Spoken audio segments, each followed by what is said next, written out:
The braes ascend like lofty walls, the foamy stream, deep roaring falls, o'erhung with fragrant spreading shaws. The Birks of Aberfeldy.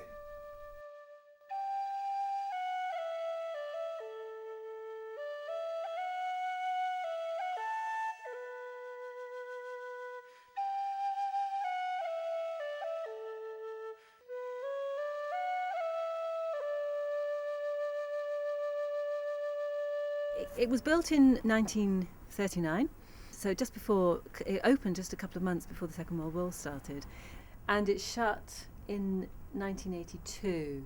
Once it was shut, clearly great loss to the community, and its absence is still felt. And it had always been sort of joked in the Film Society that our long-term ambition was that we'd like to see cinema in Aberfeldy again. Wouldn't it be great if the Birks? So when we saw the for sale sign, we just sort of thought, well, we'd kick ourselves if we didn't ask ourselves the question, if we could get the money together, if we could buy the cinema and do it up, would it run? To me, Charlotte is a spark plug behind the whole thing. She was basically the one that got me interested in it, and she is passionate about it, and that passion kind of leaks off into others and makes them enthusiastic as well. Well, if we wanted cinema in Aberfeldy, what different options were there? And, it didn't have to be in the old cinema. It could have been somewhere else. And actually it'd be much cheaper to build a new purpose-built building. And at the end of the day, what really swung it for the cinema was its position in the centre of the town and its history.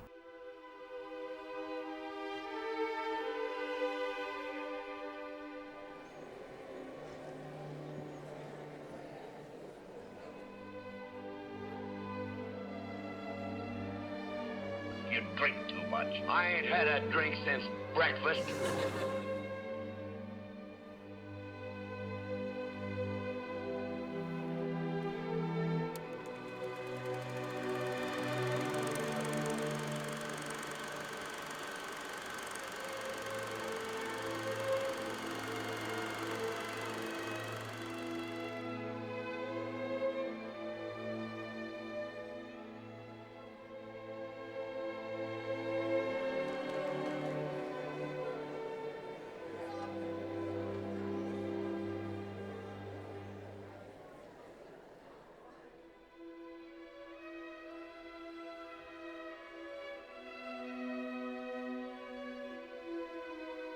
I mean, the old couple that actually managed it, they were really quite funny. They were so straight-laced, they didn't come to work without a tie on.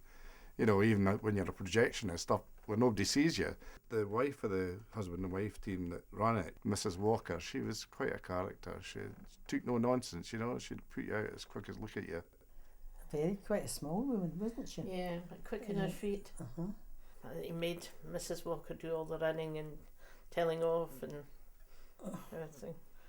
She could do that all right. The great saying was, if it's pitting it you want, it's pitting it you'll get, and I'll tell your father on you. My husband was an apprentice builder at that time, and that was his first job, was in building the cinema.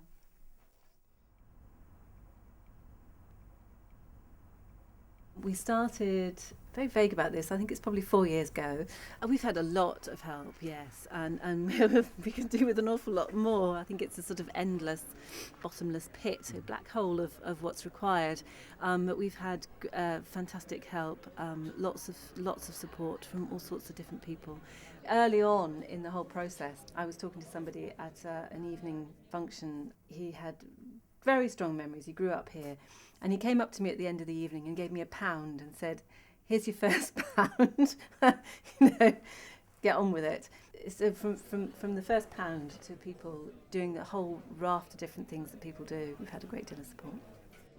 Anyway, well, we need to work. I think when the builders have gone out, we probably need to go into the building and really think about what it is that we're going to need to make the place functional. There's about 5 or 6 of us at the moment on the committee. We have to raise just over £1 million, so £1.1 million for the renovation. We have quite a few quite a few ideas. I mean, the majority of the money will come from grants and trusts. We've bought the building and have paid for and have funds to pay for the initial clearing out of it, which is happening at the moment.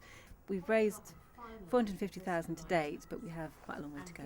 I'm slightly concerned that we're holding events for people in the community and not maximising them because we're too stretched to follow them up, basically. Because you build up a certain momentum on the evening, like with the young people, and then because you don't have the resources to follow that through, it dissipates again. And I think we've let that go in a way.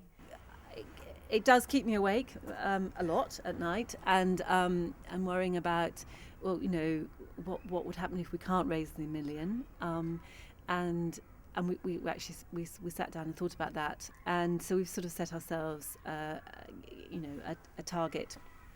A time target, and if it really by April next year it's unlikely that we're going to be raising this money, then we're going to have to seriously rethink the plans for the building.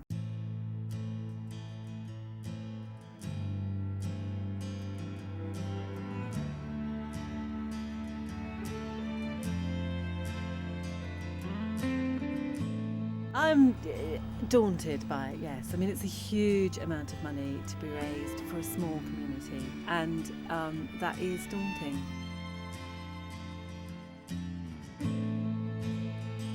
You just have to make that manageable, and I think setting ourselves this deadline for April next year has sort of made us think, okay, well, we've got this in sight, we've thought about it, we know it's ambitious, so it's about being realistic.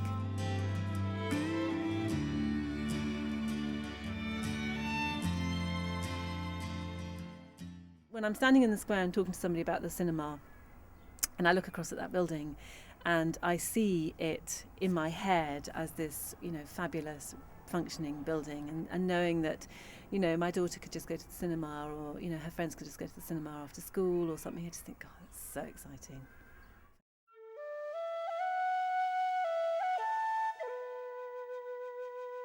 Now summer blinks on flowery breeze, and o'er the crystal streamlets plays. Come let us spend the lightsome days in the Birks of Aberfeldy.